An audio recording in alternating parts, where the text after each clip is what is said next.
უზარმაზარი ადამიანური მწუხარება. 8 წლისას მიკი იმდენად იტანჯება, რომ სიტყვებით აღწერა შეუძლებელია. გოგონა ვერ დადის, ვერ ლაპარაკობს, ვერც კი ჭამს დამოუკიდებლად. ბავშვს თავის ტვინის დაზიანება დაუდგინეს. გოგონა მუდმივად ყვირის და ტირის. ძიმედ დაავადებული ბავშვი მამა მიატოვა და დედა სწამლების, პამპერსებისა და საკვების ფულიც კი არ აქვს. ოჯახი სოციალური შემწეობითა და ბავშვის ინვალიდობის პენსიით ირჩენს თავს, რაც პამპერსებისა და მედიკამენტებისთვისაც კი არ კმარა. 9 წლის ავრორა ყოველდღე უყურებს, როგორ აგდებს თავს უკან მისი საყვარელი დაიკო და ისტერიკაში ვარდება.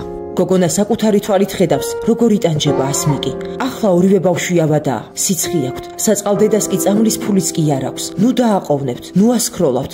თქვენ შემთხვევით არ წააწყდით ამ უბედური ბავშვის ისტორიას. უმნიშვნელო თანხასაც კი შეიძლება გადამწყვეტი მნიშვნელობა ჰქონდეს. სხვები არ დაეხმარებიან. სწორედ თქვენი მხარდაჭერაა გოგონასთვის სიცოცხლის შანსი.